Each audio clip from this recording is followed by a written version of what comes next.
Surgery కంటే hospital bill అంటేనే భయం. అదే మధ్య తరగతికి అందుబాటు ధరలో వైద్యం. Medistar hospitals. నమస్కారం, వెల్కమ్ టు ఐ డ్రీమ్. ధర్మ మార్గం విత్ విజిత కార్యక్రమానికి స్వాగతం.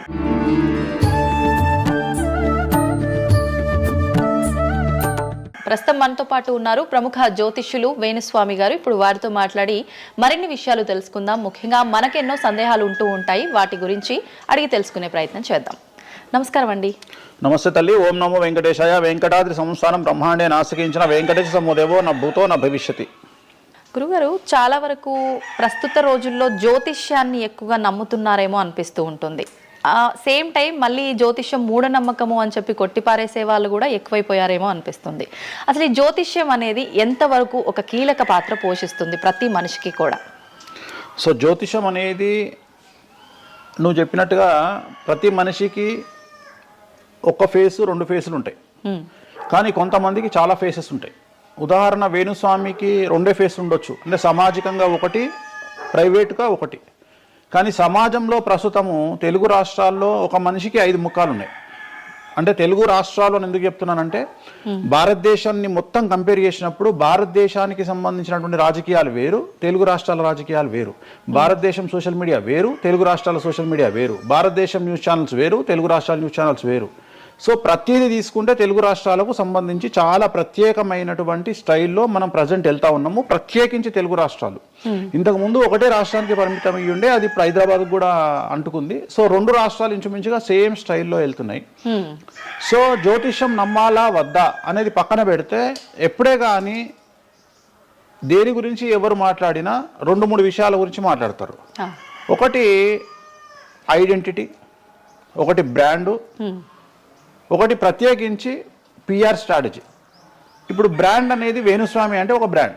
వేణుస్వామి జ్యోతిషం గురించి మాట్లాడుతున్నాడు అంటే చాలా మంది వెయిట్ చేస్తారు, జరిగిందా జరగలేదని విశ్లేషించుకుంటారు. అదొక పద్ధతి. వేణుస్వామిని విమర్శించే వాళ్ళు ఏం చేస్తారంటే, వాళ్ళు ఐడెంటిటీ క్రైసిస్లో ఉంటారు. సో వాళ్ళు వేణుస్వామిని విమర్శించినా, లేకపోతే ఒక పెద్ద వ్యక్తిని విమర్శించినా వాళ్లకు దానివల్ల ఐడెంటిటీ వస్తుంది. మామూలుగా వాళ్ళు విమర్శిస్తే ఎవడు పట్టించుకోడు, వేణుస్వామిని విమర్శిస్తే పట్టించుకుంటారు. అలా కాకుండా కొంతమంది ఇది ఏమంటారు, హేతువాదులు అనొచ్చు, లేదంటే నాస్తికులు అనొచ్చు, ఇంకోటి అనొచ్చు. సో వీళ్ళందరూ ఏంటంటే ప్రత్యేకించి హిందూ మతానికి సంబంధించిన జ్యోతిష్యం గురించి మాట్లాడతారు, హిందూ మతానికి సంబంధించిన పండుగల వినాయకుని గురించి మాట్లాడతారు. మొత్తం ప్రపంచమంతా పొల్యూటెడ్ అయ్యి కలుషితమై సర్వం సంకనాగిపోయినా ఎవడు పట్టించుకోడు. కానీ వినాయక చవితి ముందు రోజు మాత్రం నిద్రలేస్తారు వీళ్ళందరూ. అట్లనే అసలు ఈ ప్లాస్టిక్ వల్ల అసలు నూనె ఎట్లా వస్తుంది? ఎందుకంటే 90 రూపాయలకు 1 కిలో నూనె ఎట్లా తింటున్నాం మనము అని ఆలోచించాడు ఎవరు లేడు. కొన్ని లక్షల మంది రోజు మందు తాగి సిగరెట్ తాగి వస్తుంటే ఎవరికే ఉండదు. కానీ ఖచ్చితంగా దీవాళి ముందు రోజు మనం కాల్చే క్రాకర్స్కు మాత్రమే వీడిలో విజృంభిస్తాడు. సో ఇవన్నీ కూడా ఐడెంటిటీ క్రైసిస్ అవ్వచ్చు, లేదా పనిగట్టుకుని విమర్శించాలి అవ్వచ్చు. మనం ఏం నమ్ముతాము అంటే లెక్కలు నమ్ముతాం. 2002కు పూర్వము, 2002 తర్వాత తీసుకుంటే జ్యోతిష్యాన్ని నమ్మేవారి సంఖ్య, హిందూ మతాన్ని నమ్మేవారి సంఖ్య 9% పెరిగింది. సో ఇది వేణుస్వామి సొంత కవిత్వం కాదు. గూగుల్ చేస్తే గూగుల్లో మీకు కనిపిస్తుంది పర్సెంటేజ్ ఎంత పెరిగింది అనేది. సో ఎప్పుడే కానీ గుర్తుంచుకోవాల్సింది ఏంటి అంటే, మనము సైంటిఫిక్గా సైన్స్ పరంగా మనం ఎంత ముందుకెళ్తామో, మన జెన్జీ జనరేషన్, ఆల్ఫా జనరేషన్లు ఎంత ఫాస్ట్గా వస్తాయో, ఎట్ ది సేమ్ టైము దేవుళ్ళ మీద నమ్మకాలు కూడా అదే పరిస్థితులలో ఉంటాయి. కాకపోతే ఇక్కడ ఏంటి అంటే, ఒకటి ఎక్స్ప్రెసివ్ అవ్వచ్చు, ఎక్స్ప్రెసివ్ కాకపోవచ్చు. ఎందుకు పెరిగాయి అంటారు ఈ పర్సంటేజ్ మీరు అన్నట్లుగా? అంటే ఖచ్చితంగా కష్టాల ప్రాబ్లం. అంటే ఇక్కడ కష్టాల కంటే కూడా కాంపిటీషన్ అని చెప్తాను నేను. సో ఇప్పుడు ఏమైపోయింది అంటే, విపరీతమైనటువంటి కాంపిటీషన్లోకి నెట్టబడ్డాం మనం అందరము కూడా. అంటే ఏమైపోయింది అంటే, ఒక 1990కి పూర్వము మనం సంపాదించుకునే సొమ్మంతా కూడా దాచిపెట్టుకొని, ఆ డబ్బును దాచుకొని మన కుటుంబాలు తింటాయి, మన పిల్లలు తింటాయి అనే ఆలోచన ఉండేది. 2000 సంవత్సరం తర్వాత ఏమైపోయింది అంటే, మనం సంపాదించుకున్నది మనమే ఎంజాయ్ చేయాలి, ఒక కారు కొనుక్కోవాలి, సో లగ్జరీ లైఫ్ లీడ్ చేయాలి, 10 మందికి చూపించుకోవాలి. అంటే స్వతహాగా అనుభవించడం కంటే కూడా 10 మందికి చూపించుకోవాలి అనేటువంటి ఒక పనికిమాలిన భావన జనాల్లో చాలా వచ్చింది. ఇది ఎంతవరకు కరెక్ట్ అంటే? తప్పు చెప్తున్నా. ఇప్పుడు ఉదాహరణ, ఇన్ఫ్లుయెన్సర్స్ చూస్తుంటే అసలు యాక్చువల్గా వినాయక చవితి అనేది చవితి రోజు చేసుకోవాలి. కానీ వీళ్ళు ఏం చేస్తున్నారు, వినాయక చవితికి 2 రోజుల ముందరనే వినాయక చవితి చేసుకొని దాన్ని మొత్తం ఎడిట్ చేసి అంతా చేసి వినాయక చవితి నాడు పోస్ట్ చేస్తారు. సో దీనివల్ల వాళ్ళ ఖచ్చితంగా ఎఫెక్ట్ అవుతుంది. ఎందుకు ఎఫెక్ట్ అవుతుంది అంటే, ఇప్పుడు మాంగళ్యం ఉంది, ఉదాహరణ మెడలో మంగళసూత్రం అనేది ధరిస్తారు అమ్మాయిలు. వీళ్ళు ఏం చేస్తున్నారు ఈ మధ్యన అంటే కొంతమంది అమ్మాయిలు వెస్ట్రన్ కల్చర్కు బానిసలైన అమ్మాయిలు ఏం చేస్తారంటే దాన్ని ఏమంటారు, బ్యూటీ పార్లర్కి పోయినప్పుడు ఈ మంగళసూత్రాన్ని తీసి అట్లా పక్కకు పెడతారు. సో మళ్ళీ ఎప్పుడైతే నువ్వు ఆ మంగళసూత్రాన్ని వేసుకుంటున్నావో ఆ సమయం కనుక మంచిది కాకపోతే ఎఫెక్ట్ అవుతుంది ఫ్యామిలీ. సో అందుకని నువ్వు చేసేటువంటి వినాయక చవితి పూజ కరెక్ట్ సమయంలో చేయకపోతే అది నెగిటివ్ అయ్యేటువంటి అవకాశం ఉంది. సో ఇట్లా ఇన్ఫ్లుయెన్సర్స్, ఉదాహరణ ఇప్పుడు జనరల్గా బేసిక్గా మనము ఒక యూరోప్ కంట్రీకి పోతున్నాము, ఒక దుబాయ్కి పోతున్నాము అంటే మనం అక్కడికి పోయినాక షాపింగ్ చేస్తాం.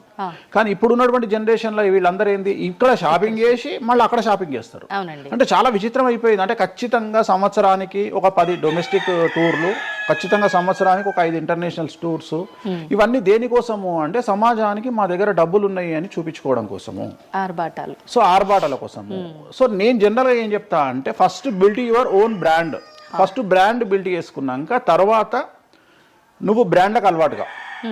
ఇప్పుడు ఒక అనామకుడు, ఒక మామూలు మనిషి రేంజ్ రోవర్ కార్ వేసుకొని వస్తే జనాలందరూ రేంజ్ రోవర్ కార్ను చూస్తారు. అదే ఒక సూపర్ స్టార్, ఒక ప్రభాస్, ఒక మహేష్ బాబు వస్తే మహేష్ బాబుని చూస్తారు, ప్రభాస్ని చూస్తారు, కానీ కార్ను చూడరు. సో నేనేమంటే ఫస్ట్ నువ్వు దాన్ని తయారు చేసుకో. ఇప్పుడు ఉదాహరణ ఒక బాలీవుడ్ హీరోయిన్ ఉంది, ఆ బాలీవుడ్ హీరోయిన్ ఒక ఎల్వి హ్యాండ్ బ్యాగ్ వేసుకుంది, సపోజ్ అది ఫేకే అనుకుందాం, బట్ జనాలు అందరూ అది ఒరిజినల్ అనుకుంటారు. అదే ఒక మామూలు అమ్మాయి నిజంగానే ఎల్వి బ్రాండ్ వేసుకుంది, కానీ అది ఫేక్ అనుకుంటారు. సో అందుకని ఫస్ట్ నీ బ్రాండ్ నువ్వు నిలబెట్టుకున్న తర్వాత అప్పుడు నువ్వు బ్రాండ్స్ జోలికి వెళ్ళు. ఇప్పుడు సో ప్రస్తుతం సమాజంలో ఈ జ్యోతిష్యం గురించి విమర్శించే వాళ్ళ సంఖ్య ఎందుకు ఎక్కువైంది అంటే వాళ్ళకు వ్యక్తిగతమైన అంశాలు చాలా ఉంటాయి. They want subject. అంటే ఏమైపోయింది, ఇప్పుడు ఎగ్జాంపుల్, ఇప్పుడు నేనే ఒక యూట్యూబ్ ఛానల్ పెట్టుకున్నా, నన్ను నేను ఓన్గా జర్నలిస్ట్గా నన్ను నేను గుర్తించుకున్నా, నాకు సబ్జెక్ట్ కావాలి అంటే అట్లీస్ట్ నేను ప్రతిరోజు కనీసం ఒక 10 నుండి 15 వీడియోలు చేయాలి అంటే నాకు ఆ మనిషితో పని లేదు, ఆ వ్యవస్థతో పని లేదు, ఆ సబ్జెక్టుతో పని లేదు. నేను రాకెట్ గురించి నేనే మాట్లాడతా, జ్యోతిష్యం గురించి నేనే మాట్లాడతా, రైతు గురించి నేనే మాట్లాడతా, పిడకల గురించి నేనే మాట్లాడతా. అంటే లాస్ట్కు నాకు కావాల్సింది ఏంది అంటే నాకు వ్యూవర్స్ కావాలి. అట్లీస్ట్ నేను పెట్టే సబ్జెక్టుకు నాకు తెలియకున్నా సరే దాని గురించి కంటి చూపు గురించి నేనే మాట్లాడతా, క్యాన్సర్ గురించి నేనే మాట్లాడతా, ఎయిడ్స్ గురించి నేనే మాట్లాడతా. అంటే కాదేది విమర్శకు అనర్హం.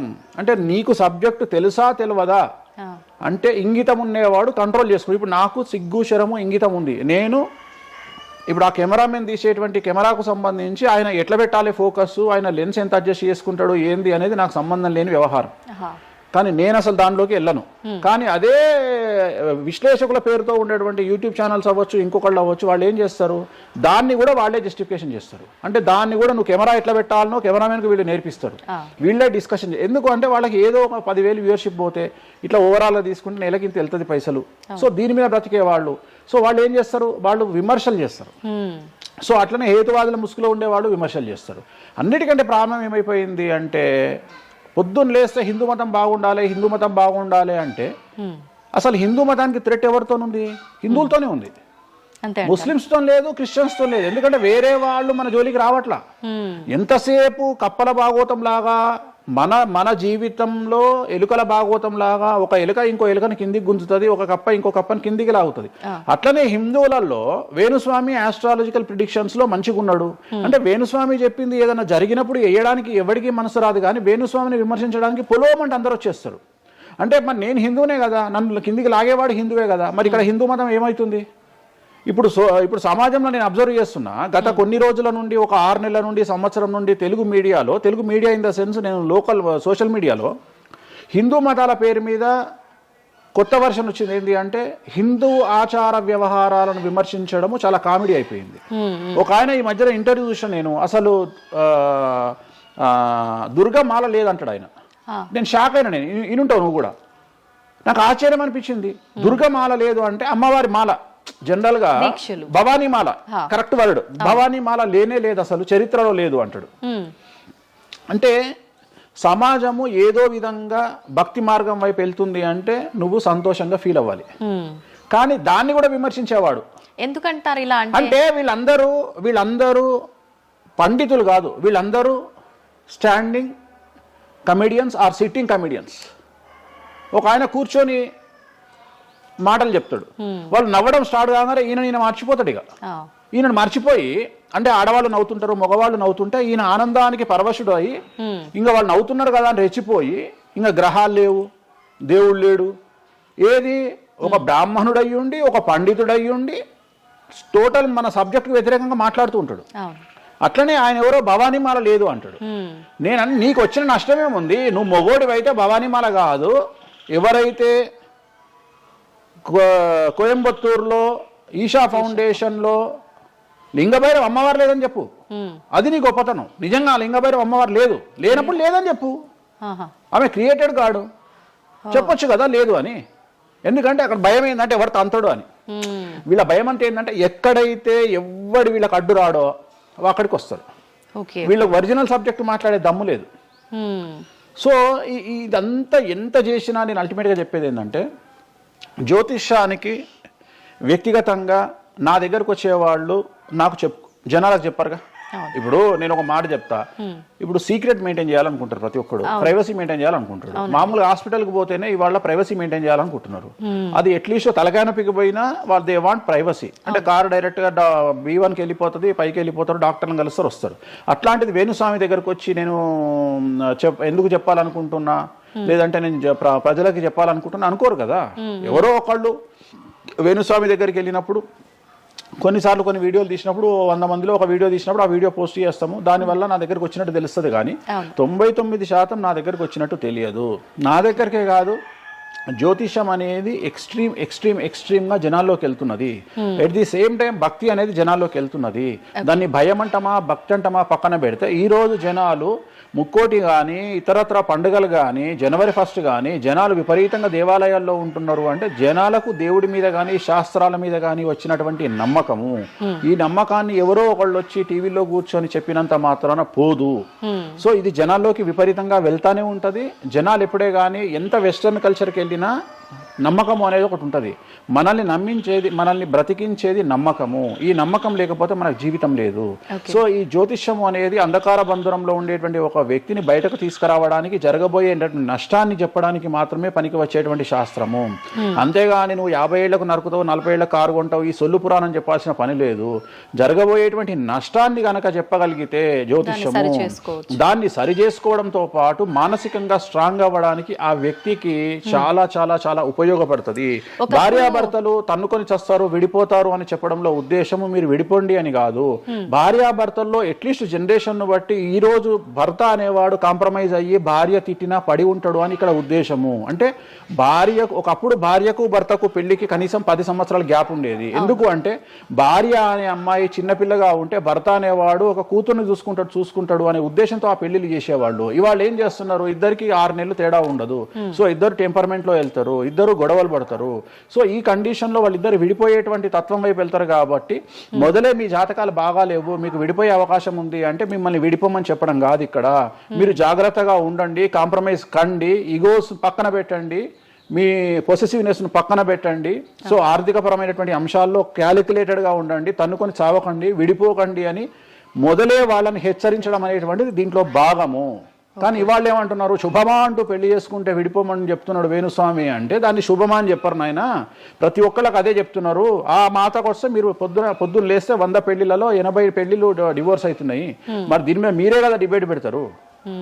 సో ఇదంతా ఏంటంటే ఒక వ్యక్తిని విమర్శించాలనుకున్నప్పుడు వాళ్ళు ఏదైనా తీసుకురావచ్చు. దాన్ని రామ అంటే దాన్ని చిన్న పదాలు మారిస్తే ఆ రామ అనేది ఒక బ్యాడ్ వర్డ్ అవుతుంది. సో దాన్ని ఎట్లంటే చేసుకొని పోవచ్చు. కానీ ప్రస్తుతం దేశ కాలమాన పరిస్థితులలో జ్యోతిష్యం కానీ శాస్త్రాలు కానీ దైవత్వం కానీ తగ్గేదే లేదు, ముందుకెళ్తానే ఉంది.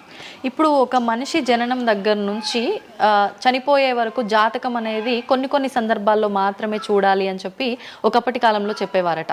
కానీ ఇప్పుడు మాత్రం పుట్టిన దగ్గర నుంచి ఎప్పుడు ఏ చిన్న సమస్య వచ్చినా జాతకం చూపించుకోవడము, అసలు ఇది మన సాంప్రదాయంలో లేనే లేదు అంటున్నారు. ఇది ఎంతవరకు వాస్తవం? నేను లాస్ట్ ఇయర్ ఒక హీరోకు ఒక బిడ్డ పుడితే నేను చెప్పినప్పుడు చాలా మంది మేధావులు వచ్చి నన్ను విమర్శించారు.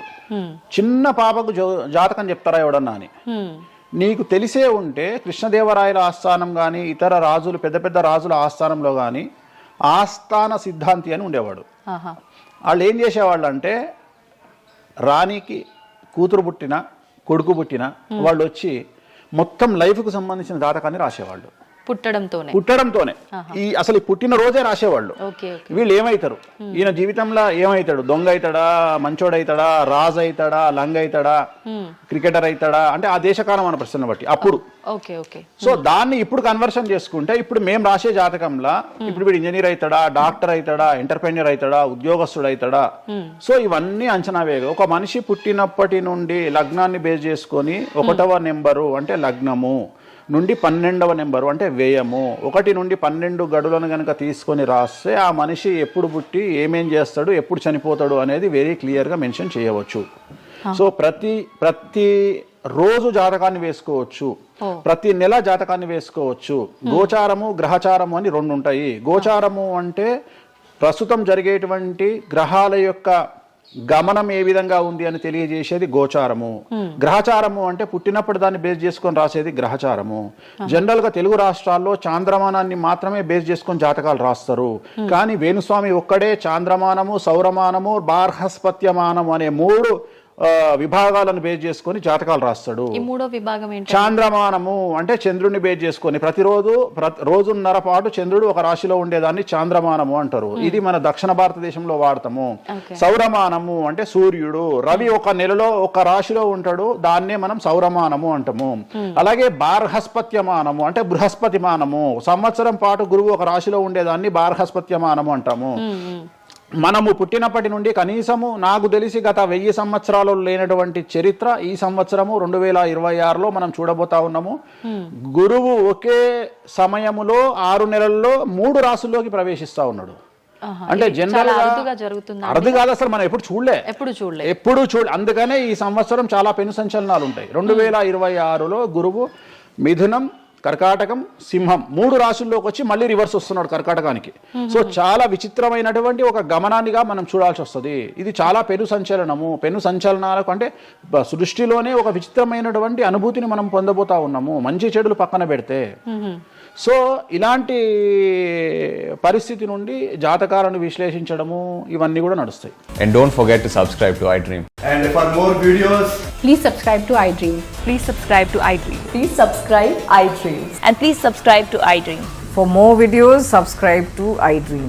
please like, share and subscribe to the channel. Congratulations, iDream. Subscribe to iDream. Subscribe to iDream. So subscribe to iDream Media.